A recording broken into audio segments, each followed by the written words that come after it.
El Señor esté con ustedes. Y con tu espíritu. Lectura del Santo Evangelio según San Marcos. Gloria a ti, Señor.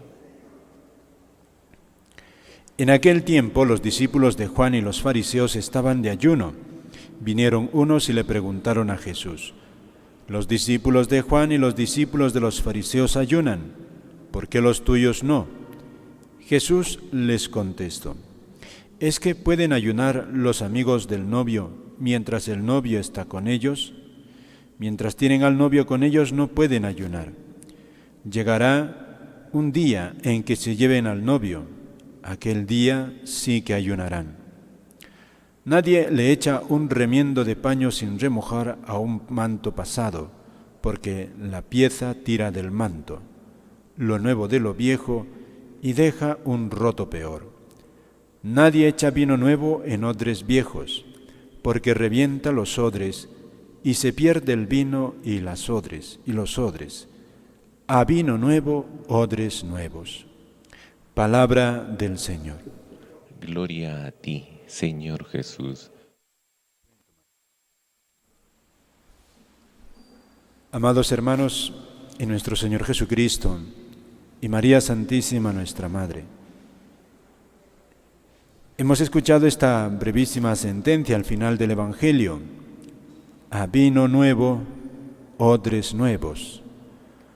Una expresión popular. Jesús sabía de la costumbre de su tiempo.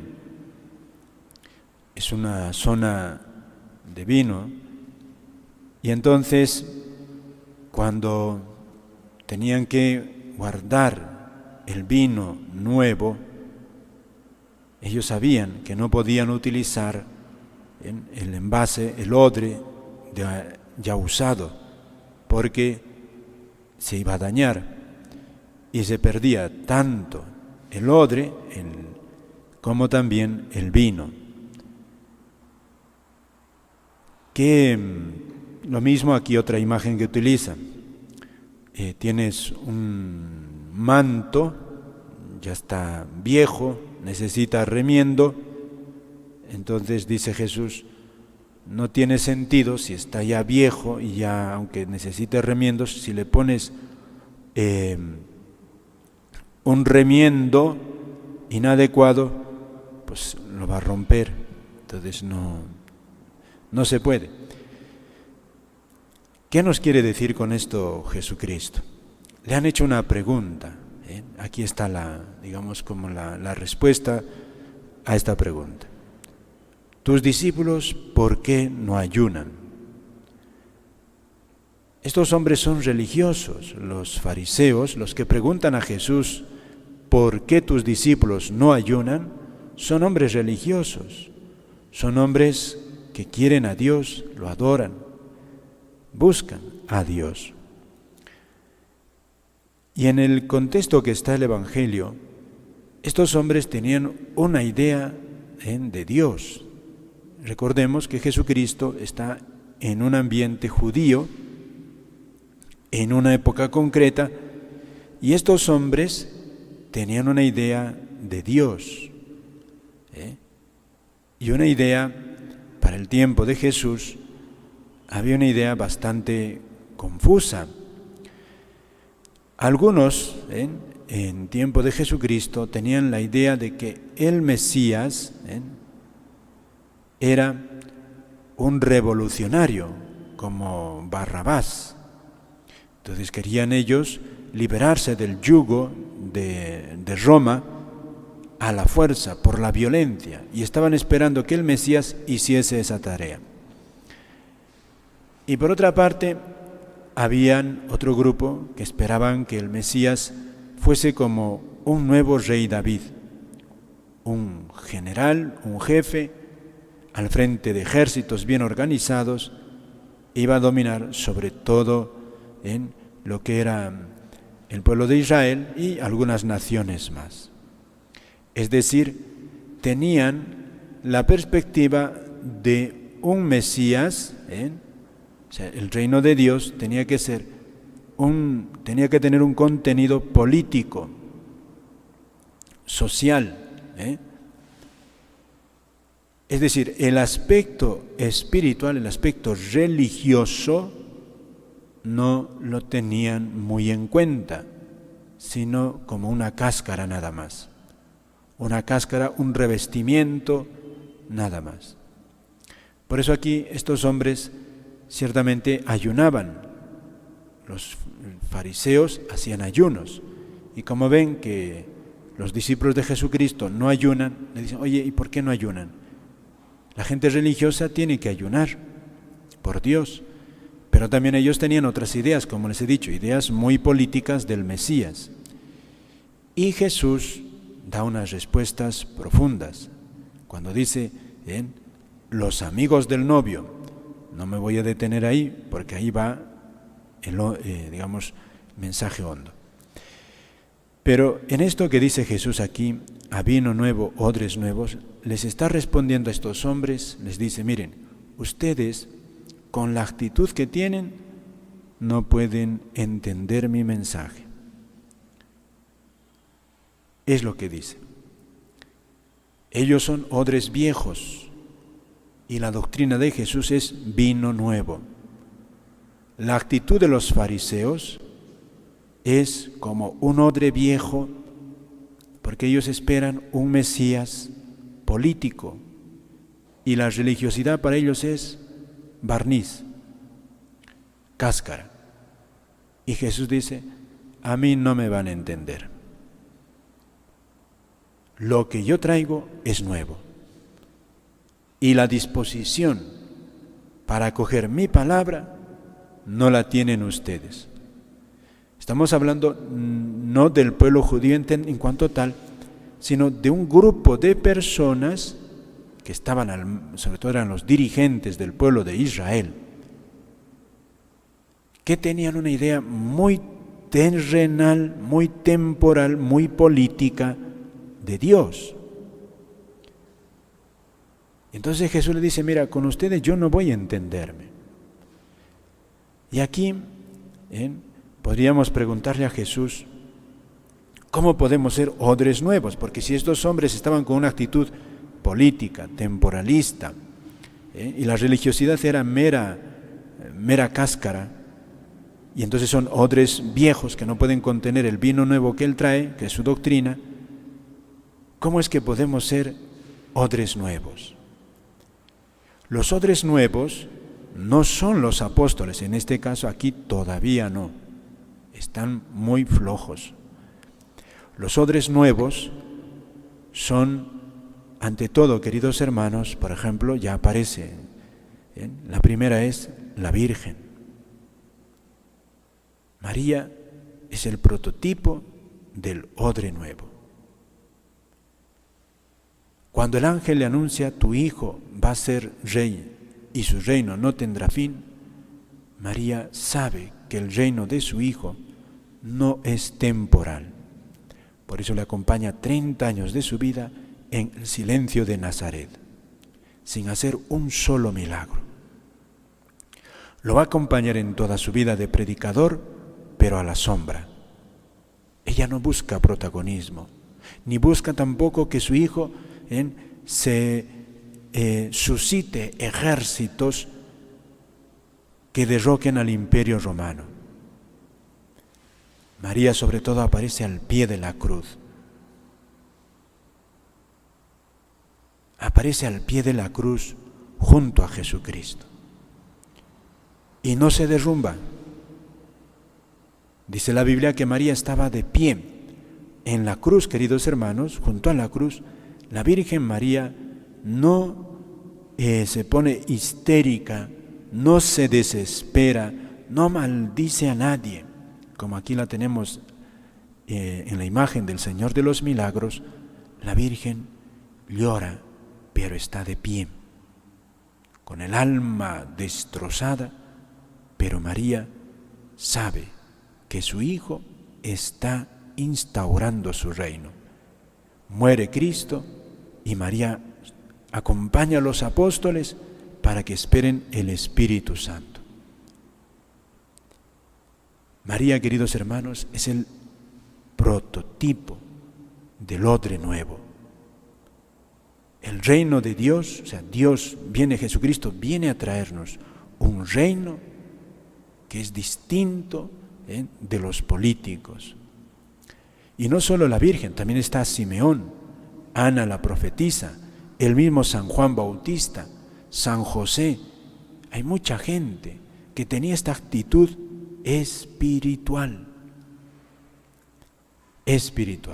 Fíjate, por eso también la iglesia es el odre nuevo, la iglesia católica. Por eso, ¿cuál es el reino de la iglesia?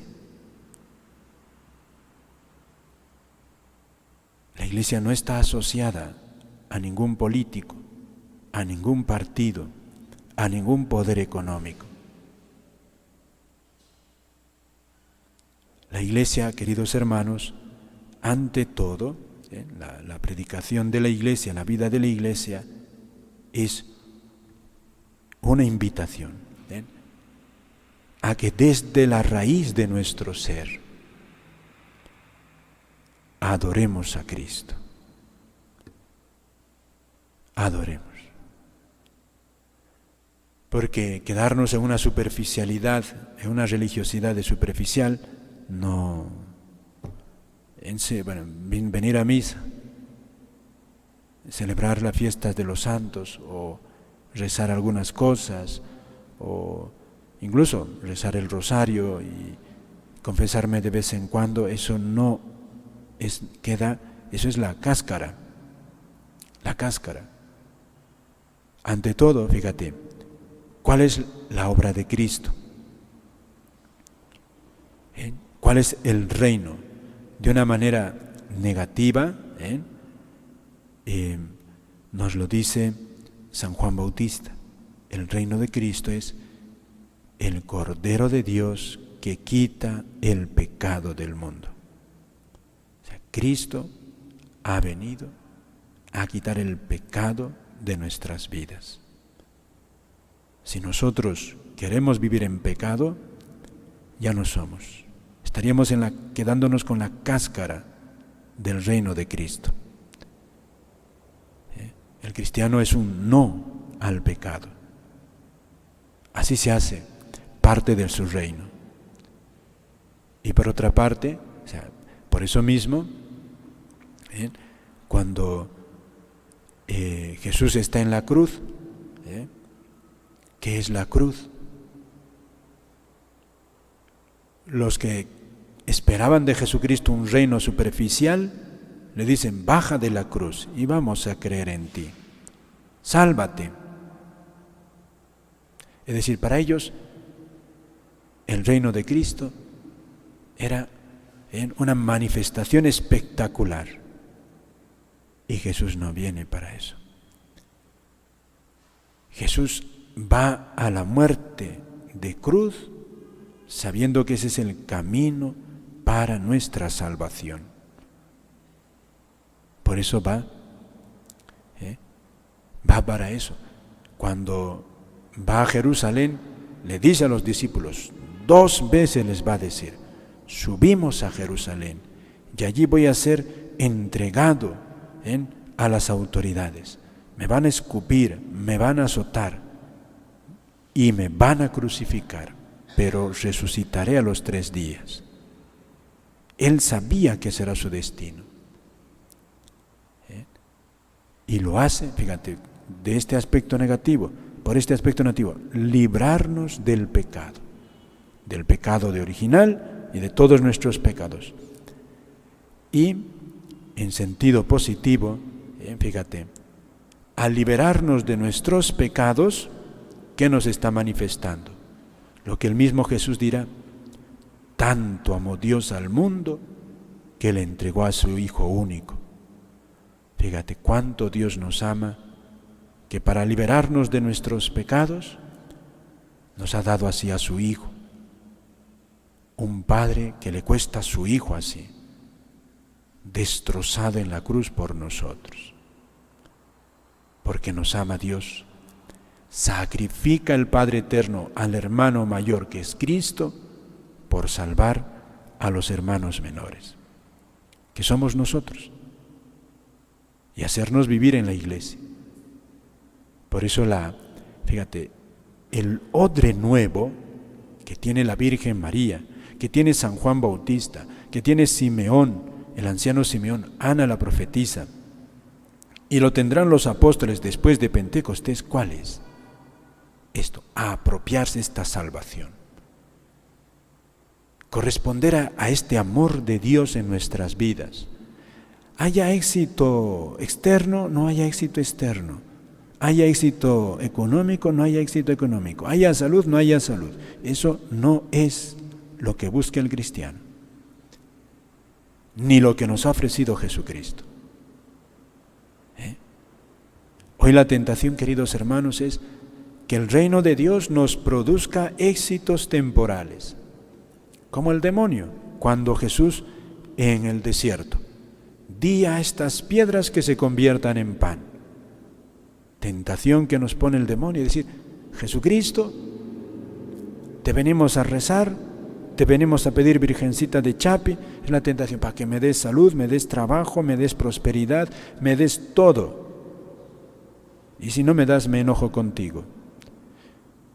Sepan que pedir a Dios estas cosas no es malo, de ninguna manera, porque es Dios nuestro Padre y Dios sabe de nuestras necesidades. El mismo Jesús, cuántos milagros hizo para dar de comer y sanar a tantos. Y la Iglesia sigue recibiendo milagros así de Dios. Pero eso es lo secundario. Lo más importante es esto que dice Jesús: a vino nuevo, odres nuevos. Un corazón que con la gracia de Dios busque ante todo decir no al pecado, no vivir en pecado, vivir amando a Dios, buscando serle fiel día a día, recibir ese amor de Dios, queridos hermanos, ese amor de Cristo muerto en la cruz. Por eso en la Eucaristía, aquí es donde recibimos a Cristo. Es el centro de la vida del cristiano. Recibirlo a Dios, acogerlo a Dios. Por eso la invitación de la Iglesia es que podamos escuchar misa todos los días. No solamente es una obligación, porque aquí Dios te está diciendo que te ama, porque baja por ti, quiere estar contigo, te quiere transformar en esto, cada vez más en un odre nuevo. Por eso el centro, queridos hermanos, de nuestra vida cristiana, ante todo es esto, es el amor de Dios. Por eso el símbolo de este amor, que la Iglesia lo viene como anunciando ya más de 4 siglos, es el corazón de Cristo. El corazón, el sagrado corazón de Jesús, que le dice a Santa Margarita: he aquí el corazón que tanto ha amado. Eso es nuestro Dios, así nos ama. Pidámosle, queridos hermanos, que ante todo, si bien podemos pedirle a Dios por todas nuestras necesidades, que es nuestro Padre bueno, ante todo pidámosle que día a día vayamos sobre todo siendo odres nuevos, buscando ante todo en huir del pecado, no ofender a Dios y crecer en ese amor, en esa fidelidad a Dios nuestro Señor. Amén.